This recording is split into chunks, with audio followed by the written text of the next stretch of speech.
سورۃ الاسراء قرآن کریم کی 17ویں صورت ہے، اور محمد اسد نے اپنی تفسیر دی میسج آف دا قرآن میں اس کے فلسفیانہ اور اخلاقی پہلوؤں پر بہت زور دیا ہے۔ محمد اسد کے نزدیک یہ صورت انسان کی روحانی بلندی اور اخلاقی ذمہ داریوں کا ایک جامع چارٹر ہے۔ پہلا نقطہ، واقعہ معراج، ایک روحانی سفر۔ سورت کا آغاز اللہ کی تسبیح سے ہوتا ہے، جس نے اپنے بندے محمد صلی اللہ علیہ وآلہ وسلم کو راتوں رات مسجد حرام سے مسجد اقصی تک کی سیر کرائی۔ محمد اسد کی تشریح۔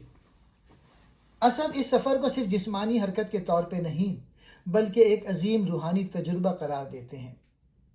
ان کے مطابق یہ سفر اس بات کی علامت ہے کہ انسان اپنی مادی حدود سے نکل کر اللہ کے قریب ہو سکتا ہے۔ یہ واقعہ نبوت کی سچائی اور کائنات کے وسیع حقائق کے مشاہدے کا نام ہے۔ سبق یہ ہے کہ اللہ ہر چیز پر قادر ہے۔ یہ واقعہ نبی کی عظمت اور اللہ کی نشانی ہے۔ دوسرا نقطہ، بنی اسرائیل کا عروج و زوال۔ اس صورت میں بنی اسرائیل کی تاریخ کا ذکر ہے کہ کیسے اللہ نے انہیں نوازا اور کیسے ان کی نافرمانیوں کی وجہ سے ان پر زوال آیا۔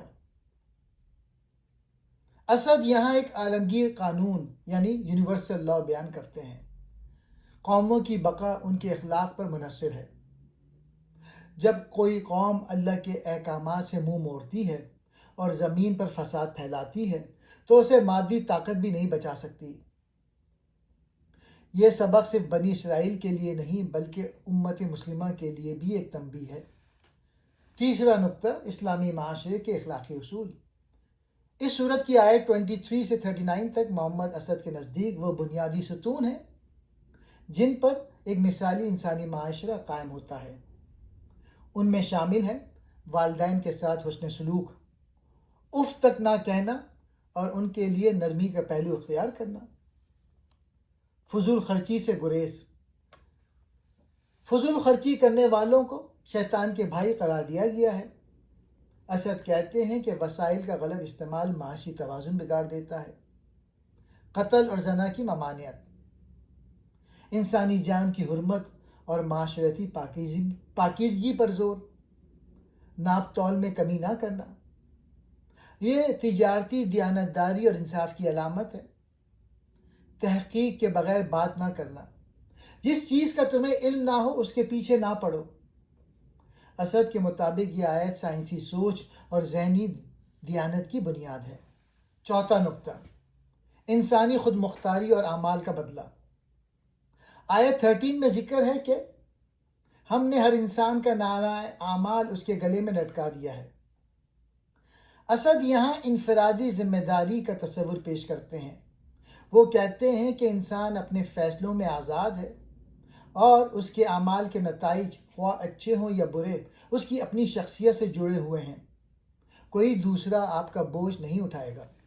پانچواں نقطہ، قرآن، شفا اور رحمت۔ سورت کے آخر میں بتایا گیا ہے کہ قرآن مومنوں کے لیے شفا ہے۔